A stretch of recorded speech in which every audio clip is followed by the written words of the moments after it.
Welcome back மக்களே. நான் உங்களின் எம்ஹெச்ஐ. எல்லோரும் எப்படி இருக்கீங்க? நல்லா இல்லைன்னு தான் நினைக்கிறேன். ஏன்னா மைவி3 பேமெண்ட் ஸ்டாப் ஆகி 3 மந்த்க்கு நெருக்கமாக ஆயிடுச்சு.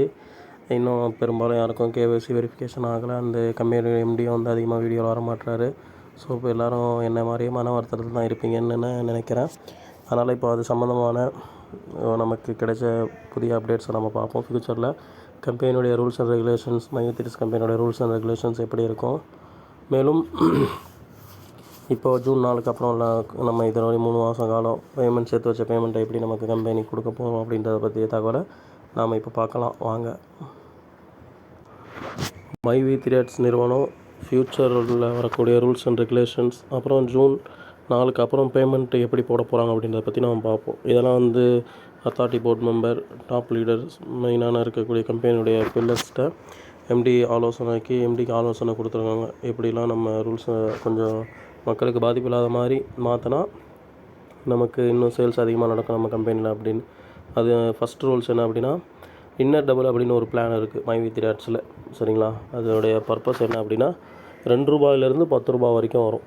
சிஎம் அப்டேட் பண்ணவங்க யாரையுமே சிஎம் எந்த இதையுமே சேல்ஸ் கொடுக்காமலே அவங்களுக்கு இன்னர் டபுள்னு ஒரு பிளானை சூஸ் பண்ணால் அவங்களுக்கு ₹2 10 வரைக்கும் வரும். அவங்க ஜஸ்ட்டு மந்த்லி வந்து ₹1 ஃப்ரீ என்ட்ரி மட்டும் போடணும். அப்புறம் அந்த டைம் சேவர் எடுத்தாலே ஒரு 4 ரூல்ஸ் அண்ட் ரெகுலேஷன்ஸ் இருக்குது. அதெல்லாம் உங்களுக்கு தெரியும்னு நினைக்கிறேன். ஒரு மாதத்தில் ₹1 ஃப்ரீயாக கொடுக்கணும். அப்புறம் கம்பெனி போடுற ஃபோட்டோஸ் போஸ்ட்டெல்லாம் சோஷியல் மீடியாவில் போஸ்ட் பண்ணணும். அப்புறம் 50,000 சம்பாதிக்கும் பொழுது ஒவ்வொரு 50,000த்திற்கும் நம்ம ஒரு வீடியோ எடுத்து அனுப்பணும். அப்புறம் வந்து கம்பெனி நடத்தக்கூடிய அந்த மீட்டிங்கில் 3 மாதத்துக்கு 200 கிலோமீட்டர் சரௌண்டிங் உள்ள மீட்டிங்கில் நம்ம அதை போய் அட்டன் பண்ணணும். இந்த ரூல்ஸ் எல்லாம் நம்ம ஃபாலோ பண்ணணும். எதுக்குன்னா டைம் சேவர் பிளான் நம்ம அது இன்னர் டபுள் சூஸ் பண்ணால் கூட. அப்புறம் 2 ஸ்டாருடைய பர்பஸ் என்னென்னா, ₹2 வரைக்கும் வரும் ஒவ்வொரு ஆடுக்கும். நமக்கு 2 ஸ்டாரில் வந்து ஆமாம் ₹2 வரைக்கும் வரும் சரிங்களா. அப்புறம் 2வது விஷயம் வந்து, மாதத்துக்கு ஒரு முறை நம்ம ஒரு நாளுடைய அந்த அமௌண்ட்டை வந்து நம்ம ஸ்டோரில் போய் பர்ச்சேஸ் பண்ணோம். ஏன்னா அது உண்மையிலேயே அவசியமான ஒரு விஷயம் தான். கம்பெனி வந்து ஃப்யூச்சரில் நல்லபடியாக நடக்கணும் அப்படின்னா நம்ம ஆரோக்கியமான பொருள் நம்ம கம்பெனி நமக்கு கொடுக்குது. மேலும் வந்து மிகப்பெரிய ஒரு பொருளாதாரத்தையும் நமக்கு கொடுக்குது. ஸோ மாதத்தில் ஒரு நாளுடைய வருமானத்தை நம்ம ஸ்டோரில் போய் பர்ச்சேஸ் பண்ணதுனால் எந்த விதத்துலேயும் குறைவு ஏற்படாது. அதை நம்ம தாராளமாக செய்யலாம். இந்த ஒரு விஷயம். 3வது, வாரத்தில் ஒரு நாள் நம்ம மைவி3 லீவ் இருக்கும். மைவி3 வந்து இது வரைக்கும் ஒரு நாள் கூட லீவ் இல்லாமல் இந்த 2.5-3 வருடத்தில் கடந்து போயிட்டுருக்கு.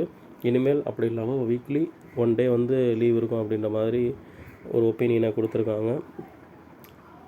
4வது விஷயம், இனிமேல் வந்து சிஎம் அப்கிரேட், சிஎம் சேல்ஸ் வந்து டைரெக்டாக கொடுத்தாங்க அப்படின்னா சிஎம் மெம்பர்ஸுக்கு சீலிங் வந்து ₹200 இன்க்ரீஸ் ஆகும். அது இனிமேல் ₹100 தான் ஆகும்.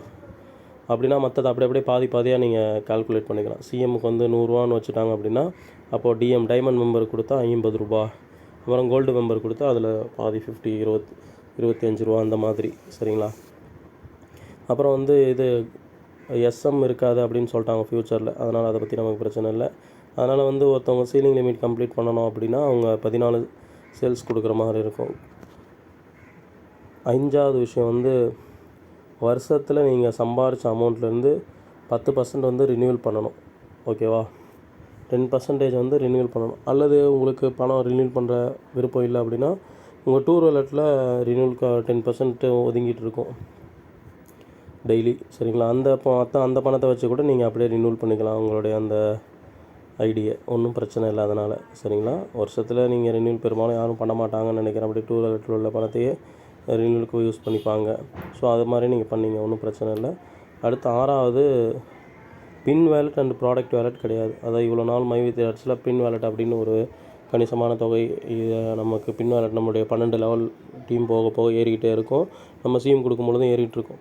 அது மூலிமா அந்த பின் வேலெட்டை வச்சு நிறைய சிஎம்ஐ போட்டிருக்காங்க. நிறைய ஜிஎம்ஐடி, டிஎம்ஐடி நிறைய பேர் இதை யூஸ் பண்ணி போட்டிருக்காங்க. அது இனிமேல் வந்து அந்த பின் வேலெட் கிடையாது. அதுமாதிரி நமக்கு ஒரு பர்சன் அமௌண்ட்டு ப்ராடக்ட் வேலெட்லேயும் நம்ம ஆப்பில் பிடிக்கப்பட்டு கொண்டு இருக்கோம். அதுவும் இனிமேல் ப்ராடக்ட் வேலெட்டும் கிடையாது. ஏன் அப்படின்னா, அதாவது ப்ராடக்ட் வேலெட் வச்சா அப்போ மக்கள் வந்து நம்ம ஸ்டோரில் டைரெக்டாக வந்து பர்ச்சேஸ் பண்ணுறதுக்கு இதுக்கு இருக்காது. அதனால் ப்ராடக்ட் வேலெட்டும் இருக்காது, பின் வேலெட்டும் இருக்காதுன்னு முடிவு சொல்லியிருக்காங்க. அப்புறம் 7வது, ஆட்ஸ் வேலெட்டில் இன்னும் 5% டிடிஎஸ் சேர்த்து பிடிக்கப்படும்.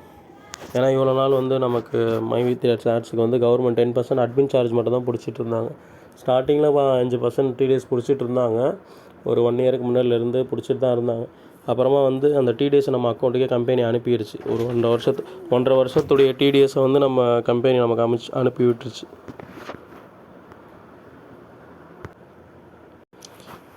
இவ்வளோ நாள் 10% பிடிச்சிட்டு இருந்தது 5% டிடிஎஸும் சேர்த்து 15% பிடிக்கப்படும். அது நமக்குடைய பேன் கார்டில் கவர்மெண்ட்டு கட்டுறதற்காக வேண்டி. இதெல்லாம் வந்து ஆல் டைரக்டருடைய டிசிஷன். இன்னும் கன்ஃபார்ம் ஆகலை. பெரும்பாலும் ஆகிறதுக்கு வாய்ப்பு இருக்குது. அப்படி கன்ஃபார்ம் பண்ணிட்டாங்க அப்படின்னா எம்டி சார் வீடியோ மூலமாக சொல்லுவார். ஏன்னா இத்தனை பல லட்சம் குடும்பங்கள் நம்பி இருக்குது. காலத்திற்கு நிலைமைக்கு ஏற்ற மாதிரி ரூல்ஸ் அண்ட் ரெகுலேஷன்ஸை சேஞ்ச் பண்ணால் தான் கம்பெனியை வந்து வாழ்நாள் முழுவதும் சீரும் சிறப்புமாக நடத்த முடியும். ஸோ விரைவில் வந்து எம்டி வந்து இந்த விஷயத்தை பற்றி நமக்கு சொல்லுவார். இது அக்செப்ட் ஆகிடுச்சுன்னா இந்த ரூல்ஸ் அண்ட் ரெகுலேஷன்ஸ்னால் மைவி த்ரெட்ஸுடைய மக்களுடைய மனநிலை என்ன அப்படின்னா, நீங்கள் இந்த மாதிரி ரூல்ஸ் அண்ட் ரெகுலேஷன்ஸ் என்ன வேணால் போட்டாலும் ஒரு பிரச்சனையும் இல்லை. ப்ராப்பராக வந்து ஓப்பன் ஆனதுக்கப்புறம் டைமுக்கு மாதம் எப்போ உங்களை மைவி த்ரெட்ஸுடைய பேமெண்ட் வந்தது அப்படின்னா அதுவே போதுமானதாக இருக்கும். அப்புறம் இந்த 3 மாத காலம் அவங்க சேர்த்து வச்ச பணம் அவங்களுக்கு போயிடுச்சு அப்படின்னா ரொம்ப மிகப்பெரிய ஒரு உதவியாக இருக்கும் மைவி த்ரெட்ஸ் உள்ள பல லட்சம் குடும்பங்களுக்கு. ஏன் அப்படின்னா அதுக்கப்புறம் வந்து மைவி த்ரெட்ஸுடைய இன்னும் இந்த பேமெண்ட்டெல்லாம் ப்ராப்பராக ரிலீஸ் பண்ணிட்டாங்க வேறு லெவல் அப்படின்னா மைவி த்ரெட்ஸை வளர்ச்சியை கண்டிப்பாக யாராலையுமே தடுத்து நிறுத்த முடியாது. இப்போ வாங்க அந்த பேமெண்ட் சம்மந்தமான அப்டேட் அதுவும் கொஞ்சம் நம்மள்ட்ட இருக்குது. அதை பற்றி நம்ம பார்ப்போம் வாங்க. பேமெண்ட் அப்டேட் என்னென்னா, இந்த ஒரு 3 மாதமாக வந்து நம்ம நிறுவனத்தில் வந்து எவ்வித வியாபாரமும் நடைபெறல. சரிங்களா? எந்த வருமானமும் நம்ம நிறுவனத்துக்கு இன்புட் இல்லை. இப்போ ரீசெண்டாக ஒரு 10-15 நாள் தான் வந்து சேல்ஸ் ஓப்பன் பண்ணாங்க, சீம் அப்கிரேட் சேல்ஸை. அதனால் அதுக்கு முன்னாடியிலிருந்து எந்த வருமானமும் இல்லை அப்படின்றதுனால, அப்படி இருந்தும் கூட நிறுவனம் நமக்கு கொடுக்க வேண்டிய வேலையை கரெக்டாக கொடுத்து நீங்கள் பாருங்கள் அப்படின்னு சொல்லியிருக்காங்க. அப்படி நம்ம சேர்த்து வச்ச பணம் நம்ம வங்கிக்கு எந்த முறையில் வரும் அப்படிங்கிறத பற்றி தான் நம்ம இப்போ பார்க்க போகிறோம். அது எந்த முறையில் வரும் அப்படின்னா, ஜூன் 4ஆம் தேதிக்கு முன். சரிங்களா? அதாவது 2 விதமான பேட்ச் இருக்கும். அதாவது ஜூன் 4க்கு முன்னாடி இருக்கிற ஒரு பேட்ச், ஜூன் 4க்கு அப்புறம். இப்போ ஜூன் 4க்கு முன்னாடி உள்ள பேட்ச் அவங்க வேலெட்டில் எவ்வளோ யார் சேர்த்து வச்சுருந்தாலும் அது மாதிரி அவங்க ஏற்கனவே ரிக்வஸ்ட் கொடுத்துருந்தாலும் அது எல்லாமே கேன்சல் ஆகிடும். சரிங்களா? ஃப்ரெஷ்ஷாக அவங்க வேலெட்டில் அமௌண்ட் இருக்கும். ஜூன் 4ஆம் தேதிக்கு முன்னாடி உள்ள வேலை பார்த்து சேர்த்து வச்ச வருமானம் அனைத்தும் முழுவதுமாக ஒரே தொகையாக வராது. ஃபர்ஸ்ட் ஆஃப் ஆல் அதை நீங்கள் எல்லாமே புரிஞ்சுக்கணும். அப்புறம் வந்து மாறாக ஒவ்வொரு மாதமும் 10,000 தனியாக வரும். இது ஒரு பேட்ச். சரிங்களா? ஏன்னா அந்த காலகட்டத்தில் கம்பெனிக்கு எந்த விதமான வருமானமும் சேல்ஸும் நடக்கலை. அப்படி இருந்து நமக்கு வேலை கொடுத்துருக்காங்க. ஸோ வேலை கொடுத்ததுக்கான பணத்தை நமக்கு கொடுக்கணும் கம்பெனி. அதை மொத்தமாக கொடுக்க முடியாத சந்தர்ப்ப சூழ்நிலை இருக்கிறதுனால பிரித்து கொடுக்குறாங்க. ஒவ்வொரு மாதம் 10,000 அப்படின்னு நம்ம வேலெட்டில் அது எவ்வளோ சேர்ந்துருந்தாலும் அது நமக்கு வரும். அது ஒரு பேட்ச். அப்புறம் வந்து 2வது பேட்ச் என்ன அப்படின்னா, ஜூன் மாதம் 4ஆம் தேதிக்கு பிறகு நாம் வீடியோ வேலை பார்த்து சேர்க்கும் வருமானம் இருக்குது பார்த்தீங்களா, அது ப்ராப்பராக ஜூன் 4லேருந்து நம்ம 1 மாதம் பார்ப்போம். அதை நம்ம எப்பவும் போல் ரிக்வஸ்ட் கொடுத்து அதை நம்ம மாதம் வித்ட்ரா பண்ணிக்கலாம். அதில் எந்த விதமான ரிஸ்ட்ரிக்ஷன் ரூல்ஸ் அண்ட் ரெகுலேஷன் எப்பொழுதும் அது நமக்கு பிரச்சனை இல்லாமல் வரும். சரிங்களா? மாதம் அதை நம்ம வித்ட்ரால் செய்துக்கலாம். அது எந்த ஒரு தடையும் இல்லை. இது ஒரு பேட்ச். இது போல் தான் வந்து நமக்கு பேமெண்ட் வந்து ரிலீஸ் பண்ணுறதா எம்டி சைட்லேருந்து மற்ற அத்தாரிட்டி டைரக்டர்ஸ் மூலமாக நமக்கு கிடைச்ச தகவல். இது பெரும்பாலும் ஒரு 90% உண்மையாக இருக்கும். அதுக்கேற்ற மாதிரி நீங்கள் உங்களுடைய மனநிலையை மற்ற விஷயங்களை சரி செய்து கொள்ளுங்கள். நான் நிறுவனத்துக்கு சொல்கிறது என்ன அப்படின்னா, எந்த ஒரு சூழ்நிலையும் நீங்கள் எவ்வளோ ரூல்ஸ் அண்ட் ரெகுலேஷன்ஸ் போட்டாலும் நிறுவனமும் நாங்களும் உங்களுக்கு முழுமையாக ஒத்துழைப்போம், சப்போர்ட்டும் பண்ணுவோம். நீங்கள் கரெக்டாக பேமெண்ட் கொடுக்குற விஷயத்தில் எப்பவும் போல் மைவி த்ரெட்ஸ் இருக்குது. டைமிங் மிஸ் ஆகாமல் கடந்த 3 மாதத்துக்கு முன்னாடியிலேருந்து எப்படி இருந்ததோ அதே மாதிரி வருங்காலத்துலையும் இருந்தது அப்படின்னா எந்த விதத்துலையும் பிரச்சனை இல்லை. நாங்கள் எல்லாருமே கண்டிப்பாக உங்களுக்கு சப்போர்ட் பண்ணுவோம். இன்னும் எங்களுக்கு பாதிப்பு இல்லாமல், மக்களுக்கு பாதிப்பு இல்லாமல் நீங்கள் எந்த விதமான ரூல்ஸ் அண்ட் ரெகுலேஷன்ஸ் போட்டாலும் நாங்கள் அதை ஏற்றுக்கிட்டு கம்பெனிக்கு முழுமையாக எங்களுடைய ஒத்துழைப்பு கொடுப்போம் என்பதை தெரிவித்துக் கொள்கிறேன். இப்படிக்கு உங்களிலிருந்து விடைபெறுவது உங்களின் நான் MHI. நன்றிகள்.